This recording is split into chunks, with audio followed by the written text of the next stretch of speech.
Iniciamos mais um episódio do Análise Lógica.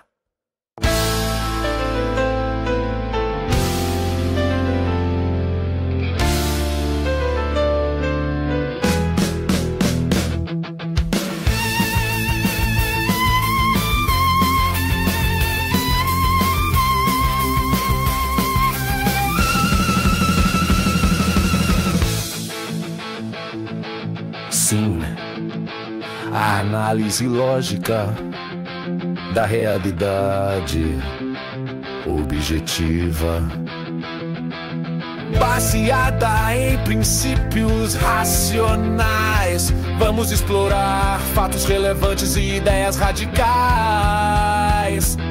com base nos princípios axiomáticos da identidade, da causalidade e da consciência.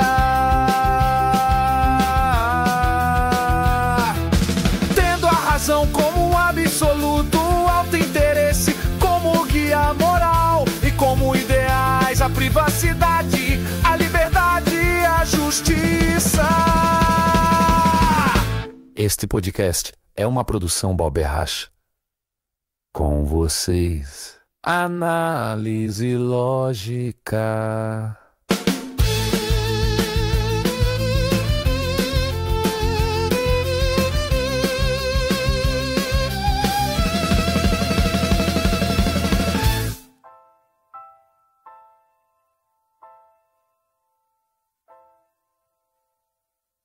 Hoje a gente vai mergulhar num ponto bem específico, mas eu diria crucial, do julgamento da Ação Penal 2668 do Núcleo 1, lá na primeira turma do STF. É sobre o voto do ministro Luiz Fux na sessão de 10 de setembro de 2025. E o interessante, o nosso foco aqui, não vai ser nem o mérito da acusação, sabe? Mas sim, é a dedicação enorme que ele deu para as questões preliminares. Exato. É impressionante como, antes de sequer entrar na análise da culpa, o ministro Fux dedicou assim, uma parte muito substancial do voto para discutir incompetência do próprio STF, incompetência da turma e também um forte argumento de cerceamento de defesa. E é essa abordagem que levanta a questão que a gente vai debater hoje. Pois é. Uma questão que divide opiniões, né? Será que esses argumentos preliminares do Fux são só uma aplicação técnica, rigorosa, como tem que ser, dos princípios do processo, das garantias da Constituição, um dever mesmo do juiz diante de problemas tão graves? É isso que eu vou defender. Ou então, será que essa intensidade toda, a profundidade, até a forma como ele fala, ao tratar dessas preliminares, será que isso não vai além da técnica? Será que não vira, na verdade, uma crítica bem direta à atuação do próprio Supremo, dos colegas dele nesse caso? Quase como se o STF estivesse sendo julgado ali. É essa linha que eu vou seguir. Bom, então, começando aqui. Eu defendo que essa análise preliminar tão detalhada do ministro Fux é exatamente o que se espera de um juiz constitucional que, como ele mesmo diz, se vê como um guardião da Constituição. As questões que ele levanta, a incompetência do STF, porque não teria foro ali pela Constituição, incompetência da turma, que deveria ir para o plenário, e o cerceamento de defesa, que pareceu bem claro. Isso não é preciosismo formal, São problemas que, se existirem mesmo, eles contaminam o processo todo desde o começo. Ele não está inventando moda, pelo contrário, ele busca apoio na doutrina clássica, Calamandrei, Ferrajoli, e em decisões do próprio STF, como a P. 937, aquela que limitou o foro, lembra? E a súmula vinculante 14, sobre acesso aos autos. A defesa que ele faz do minimalismo interpretativo, de separar o juiz técnico do político, serve para dar a base do raciocínio dele. Então, assim, quando ele vê essas violações sérias, a consequência lógica pelo devido processo é anular, é técnica pura, não é recado para ninguém. Entendo a lógica, mas me permite colocar uma outra visão. Para mim, o jeito como o Fux faz essa análise preliminar, vai muito além de cumprir tabela técnica. O tempo que ele gasta nisso, Aquelas considerações que ele faz no início sobre a missão do STF, objetividade, rigor, a ideia de ser um farol de coerência, tudo isso assim monta um palco, sabe? Quando ele fala da incompetência, ele não só cita lá o artigo 102 ou a AP 937, ele critica o que ele chama de banalização da interpretação constitucional. E, o que é chave para mim, ele ataca a mudança de regra de competência depois que os fatos aconteceram. Ele chama isso de interpretação após o crime. Isso soa assim como uma crítica direta a decisões que a própria corte tomou antes, nesse mesmo caso. E o jeito como ele descreve o problema do acesso às provas, o tal tsunami de dados, os 70 terabytes, a dificuldade que ele mesmo diz ter tido para analisar isso, parece feito para escancarar uma falha grave de quem conduziu o processo, do relator, da estrutura do tribunal. Então, quando ele anula tudo com base nisso, a mensagem que fica, mesmo que implícita, é muito forte. Ele está sim julgando a atuação do próprio STF e dos seus colegas, acusando, no fundo, de falhas processuais graves e, quem sabe, até de extrapolar o papel constitucional deles. Discordo que a crítica sobre a mudança de interpretação da competência seja, assim, principalmente uma censura. Eu vejo mais como uma defesa firme da segurança jurídica, sabe? E do princípio básico do juiz natural. A análise do Fux sobre a incompetência do STF se baseia diretamente no texto do artigo 102 da Constituição e naquela interpretação mais restrita que o próprio STF firmou na AP 937. Ele só repete que a competência originária do Supremo é excepcionalíssima só para aquelas autoridades listadas e que os réus ali, bem, não se encaixavam. Criticar uma mudança de entendimento que parece alargar essa competência para trás, retroativamente, não é julgar os colegas, é defender a coerência, a previsibilidade do direito. Aí a questão seguinte, né? Plenário versus turma. Isso é só uma consequência lógica. Mesmo que, vamos supor, se aceitasse a competência do STF, a Constituição e o regimento interno lá no artigo 5º apontariam para o plenário, que é o órgão maior, para julgar um caso desse tamanho, ainda mais envolvendo o ex-presidente, processado como se ainda tivesse o cargo para definir o foro. É só aplicação técnica das regras de organização do tribunal mesmo. Essa observação é interessante, mas eu ainda vejo um pouco diferente. Essa insistência toda na incompetência, a lembrança de como outros ex-presidentes foram julgados em outras instâncias, o fato dele ficar martelando que os réus atuais não têm foro, tudo isso vai construindo um argumento que, no fundo, questiona por que esse processo está aqui no STF. Quando ele pede coerência com as decisões anteriores mais restritivas, ele está criticando, mesmo que indiretamente, a decisão anterior da Corte de ter aceitado a denúncia e de estar processando o réu sem foro. E essa discussão de plenário versus turma, para mim, não é só técnica, não. Ele até menciona a diminuta maioria que teria decidido a competência antes e fala da necessidade de não rebaixar o julgamento para a turma. Isso só reforça a minha leitura de que o Fux está questionando não só se o caso deveria estar no STF, mas também o jeito como ele está sendo levado lá dentro, sugerindo um desvio das próprias regras e decisões mais rigorosas da Corte, talvez caindo naquela banalização da interpretação que ele mesmo critica. É quase como dizer, o STF está errando ao pegar esse caso e errando no jeito de julgar. Certo. Vamos então para o ponto do cerceamento de defesa. Nesse ponto, a situação que o Fux descreve me parece, assim, factual e objetivamente muito grave.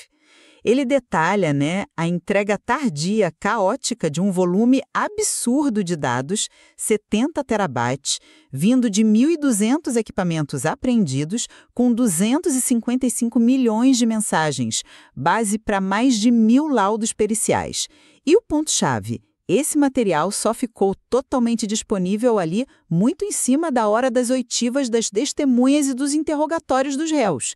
Isso é o que a gente chama de document dumping ou data dumping, Uma prática que simplesmente impede a defesa de trabalhar direito. É violação direta do artigo 5º, inciso LV, da Constituição Ampla Defesa e também da súmula vinculante 14, que garante o acesso da defesa às provas que já estão no processo. Ele se apoia em pareceres técnicos, como o do professor Gustavo Badaró, e na jurisprudência tranquila do STF sobre isso. Inclusive até uma reclamação, a 37848, que foi relatada pelo ministro Celso de Mello. A complexidade é real, não dá para negar. É só a gente lembrar da Ação Penal 470, o mensalão, que levou anos para ser analisada. A crítica aqui, eu acho, não é necessariamente pessoal ao relator, mas sim a falha objetiva do sistema judiciário em garantir um direito fundamental num processo desse porte.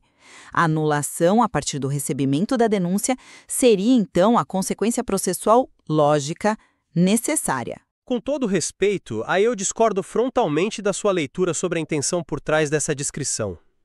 É óbvio que a ampla defesa é sagrada, acesso aos autos é direito, ninguém aqui está discutindo isso. A questão é a ênfase e o modo como Fuchs apresenta o problema. Usar expressões como tsunami de dados, contar a própria dificuldade que ele teve para fazer o voto por causa do volume, detalhar os números 70 terabytes que ele chega a comparar com bilhões de páginas, isso parece ter um objetivo que vai além de só constatar a falha. Serve para quê? Para dramatizar a situação, para sublinhar o tamanho do que ele vê como um erro gravíssimo na condução do processo pelo relator e pela estrutura do tribunal. A pergunta que fica é, essa dificuldade era mesmo, de fato, intransponível ao ponto de anular tudo desde o início? Ou será que essa ênfase toda serve mais para expor uma falha de gestão do processo, uma incapacidade da própria corte de lidar com casos complexos? Justiça Federal, onde um volume bem menor, 4 teras, levou a uma absolvição sumária por falta de acesso à prova, ele está traçando um paralelo que parece dizer: olhem a gravidade do que está acontecendo aqui sob a nossa batuta. A crítica, nesse caso, vai além da garantia do réu e acerta em cheio a capacidade operacional e a condução do processo pelo próprio STF. É mais uma forma de julgar a corte, na minha visão. E sobre aquelas considerações iniciais do Fuchs? Aquelas reflexões sobre a missão do STF, objetividade técnica, minimalismo interpretativo, a diferença entre juízo técnico e político, a responsabilidade de ser exemplo para a magistratura. Eu argumento que essas são, assim, premissas filosófico-jurídicas normais, esperadas da função de um juiz de Suprema Corte. São os pilares, os princípios que justificam a aplicação rigorosa da lei que ele faz depois.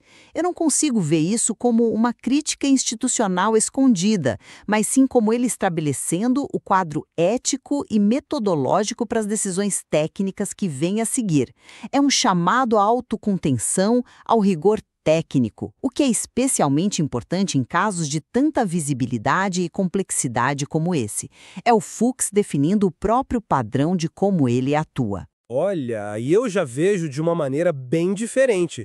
Essas considerações iniciais, na minha leitura, são justamente a chave que abre a porta para a crítica institucional que, para mim, está em todo o voto. Ao dar tanta ênfase na necessidade de objetividade, de rigor técnico, de minimalismo, ao frisar tanto a diferença crucial entre o papel do juiz e o do político, ele até cita o Darrell Levinson sobre a legitimidade da justiça depender da capacidade de ter decisões qualitativamente distintas das políticas, ele está, na verdade, traçando um contraste implícito. Um contraste com o que ele parece ver como a prática naquele momento, naquele caso específico. A menção à necessidade de humildade para absolver quando houver dúvida, a responsabilidade do STF de ser um paradigma de interpretação, um farol de coerência para todo o sistema de justiça, isso, para mim, soa como um recado direto. Ele está preparando o terreno para dizer às entrelinhas, olha, nós aqui no STF, neste caso, talvez estejamos nos afastando desse ideal de julgamento puramente técnico e objetivo. Talvez estejamos falhando em ser esse paradigma. É como se ele usasse esses princípios todos para, indiretamente, acusar a própria corte de não estar à altura deles nesse julgamento. Bom, para concluir, então, eu reafirmo a minha posição. O voto do ministro Fuchs, ao dar essa atenção toda às preliminares de incompetência e cerceamento de defesa, ele representa uma defesa técnica, rigorosa e, sim, intransigente das garantias da Constituição e do processo. Ele aplica a doutrina, a jurisprudência que já existe, de forma coerente com a visão dele sobre o papel do STF e os limites da sua atuação. Se essa aplicação acaba soando como uma crítica à condução do caso pela Corte, Isso me parece uma consequência inevitável do dever de aplicar a lei, e não o objetivo principal do voto, sabe? A anulação dos atos é simplesmente a sanção que a lei prevê para as violações graves que ele apontou. E eu, por minha vez, reafirmo o meu entendimento. A profundidade, a extensão e principalmente o tom e a retórica que o ministro Fux usou na análise das preliminares, especialmente quando ele questiona a competência do STF, falando de mudanças de interpretação depois dos fatos, e quando descreve de forma tão forte, tão dramática, as falhas no acesso à defesa como um tsunami de dados, tudo isso indica para mim uma clara intenção de ir além da simples aplicação técnica. Isso configura um questionamento direto à legitimidade da atuação do próprio Supremo Tribunal Federal e à condução desse processo específico. O voto dele, ao focar nessas questões antes do mérito e anular o processo com base nelas, se transforma, assim, na prática, num julgamento da própria Corte e dos seus pares, acusando-os, no fim das contas, de incompetência e de subverterem as regras e a própria finalidade da instituição STF. Sem dúvida nenhuma, essa análise detalhada das preliminares no voto do ministro Fux, não importa qual seja a interpretação das intenções dele, né? Ela levanta questões muito importantes sobre a atuação do Supremo. Exato. Questões sobre os limites da competência originária da Corte, sobre como é que se garante o devido processo legal em casos tão complexos, com tanto volume de dados nessa era digital, e sobre a própria dinâmica lá dentro, né? A coerência das decisões, o papel do STF no nosso sistema de justiça. A discussão sobre o significado desse voto com certeza não termina aqui. Análise lógica.